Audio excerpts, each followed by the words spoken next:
Pois é, meus caros, faltam 14 dias, hein? Ansiedade batendo lá no teto para esse jogo entre Paris Saint-Germain e Bayern de Munique, primeiro duelo das oitavas de final da Liga dos Campeões que acontece na França e é claro, por isso a gente está de olho no nível de performance, de atuações das duas equipes neste momento, né? Até porque o começo deste ano de 2023 não foi tão bom nem para o PSG, nem para o Bayern de Munique, mas as duas equipes entraram em campo nesta quarta-feira e parece que conseguiram espantar um pouquinho a crise, pelo menos do lado do PSG em termos de resultado e do lado do Bayern de Munique em termos de atuação. Vamos fazer uma análise dos dois jogos, né? Aliás, preocupações para o Paris Saint-Germain, não só o Neymar, que não jogou contra o Montpellier nesta quarta-feira pelo campeonato francês, ele estava com uma fadiga muscular, foi poupado pelo técnico Galtier, mas também pelo que aconteceu no jogo. O primeiro tempo foi desastroso do Paris Saint-Germain de todos os pontos de vista, né? Especialmente na parte de lesões. Logo no início teve um pênalti para o PSG, o Neymar não estava em campo, mas quem bate é o dono do time. Kylian Mbappé pegou a bola e conseguiu perder o mesmo pênalti pelas duas vezes, né? Ou por duas vezes.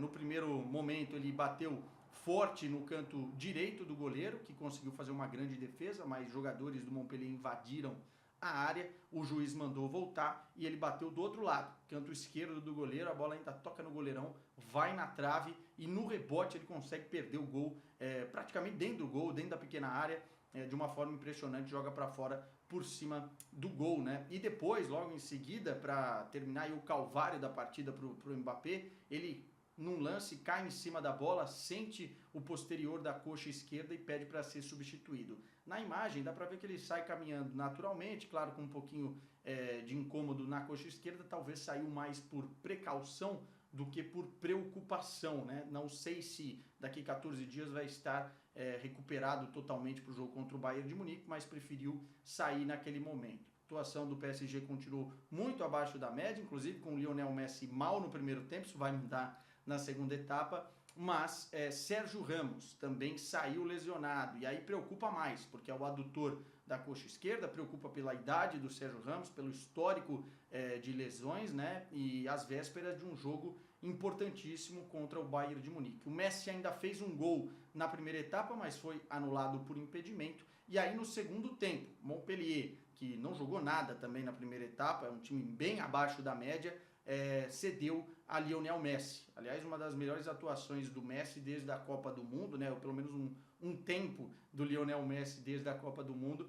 Ele conseguiu chamar a responsabilidade do jogo, aproveitou, entre aspas, as ausências do Neymar e do Mbappé para fazer um grande segundo tempo, criou oportunidades, conseguiu acionar os seus companheiros e fez um dos gols. Fabian Ruiz abriu o placar, depois deu um passe com mel para o Lionel Messi fazer um gol na cara do goleiro com toda a tranquilidade do mundo, e depois o Montpellier ainda diminuiu, deu um calor no finalzinho da partida para cima do Paris Saint-Germain, mostrando também algumas debilidades do PSG que a gente já está acostumado na parte defensiva. O Galtier vai ter que consertar isso para o jogo contra o Bayern de Munique, senão vai sofrer demais. E aí, para fechar a conta, para dar uma acalmada, o Zaire Emery, jogador de apenas 16 anos que tinha entrado na partida, conseguiu fechar a conta 3-1 para o Paris Saint-Germain, acalmando um pouco os ânimos diante dos recentes resultados da equipe francesa, né? E aí do outro lado, do lado alemão, a história foi completamente diferente, tanto no nível de atuação, quanto também no resultado e na tranquilidade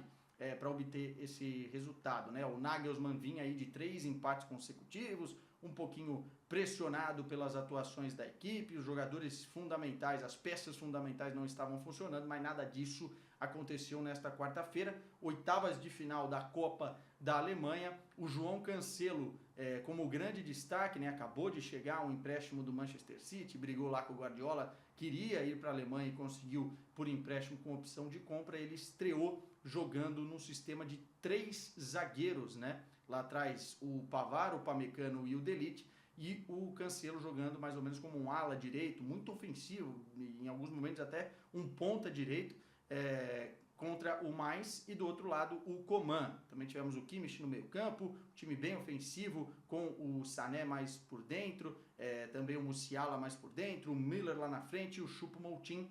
É um time muito ofensivo do Bayern de Munique, e o Cancelo demorou pouquíssimo tempo, na casa dos 20 minutos ele conseguiu fazia sua primeira assistência, né? Um cruzamento como um ponta direita pelo lado direito, achou a cabeça, o corpo, na verdade, de Choupo-Moting, que fez mais um gol. Aliás, o 13º de Choupo-Moting nesta temporada. Depois o Miller deu uma assistência, olha só que novidade, para o Musiala fazer mais um gol, né? Aliás, o Musiala foi o homem do jogo, voltando a jogar bem, e essa é uma notícia muito importante para o torcedor do Bayern de Munique. Depois, o Choupo-Moting deu uma assistência de Karate Kid, lembrando os tempos de Ibrahimovic, os bons tempos de Ibrahimovic para o Sané. E para fechar a conta no segundo tempo, o Davis fez um gol de cabeça depois da assistência do Kimmich. 4-0, uma atuação que lembra o rolo compressor Bayern de Munique do início da temporada, especialmente quando o assunto era